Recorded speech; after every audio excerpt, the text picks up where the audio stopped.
સુરતમાં આગની વધી રહેલી ઘટના વચ્ચે સિટી લાઇટ વિસ્તારમાં નવી બંધાતી બિલ્ડિંગમાં આગ લાગતા ભાગદોડ મચી। સુરતમાં વારંવાર આગની ઘટના બની રહી છે। સુરતના સિટી લાઇટ વિસ્તારમાં આગની ઘટના બની હતી। સિટી લાઇટમાં આવેલા રૂંગટા પ્રોજેક્ટની નવી બંધાઈ રહેલી બિલ્ડિંગમાં અચાનક આગ લાગી હતી, જેને લઈ આખા વિસ્તારમાં અફરાતફરીનો માહોલ સર્જાયો। જોતજોતામાં આગે વિકરાળ સ્વરૂપ ધારણ કર્યું। બનાવને લઈ ફાયરની જાણ કરાતા ફાયરની ટીમ સ્થળ પર દોડી ગઈ હતી। ભારે જહેમત બાદ આગ પર પાણીનો મારો કરી કાબુ મેળવ્યો। યુનિવર્સિટી રોડ ઉપર કોઈ કન્સ્ટ્રક્શન સાઇટ છે, એસ્ટીલા બોર્ડમાં બતાવેલું છે, એની અંદર પાલક જે બાંધેલી હોય કન્સ્ટ્રક્શન માટે, એમાં આગનો કોલ હતો। ઘટના સ્થળે આવ્યા ત્યારે તમામ આખી પાલક સળગી ગયેલી હતી।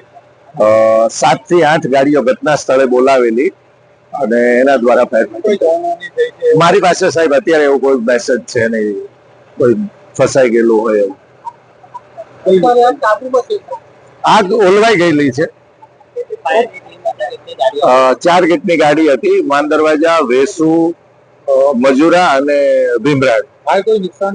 નુકસાનીનું investigation. Bureau report, S9 news, Surat. અમારી તમામ માહિતીથી અપડેટ રહેવા માટે જોડાયેલા રહો S9 ન્યૂઝ સાથે।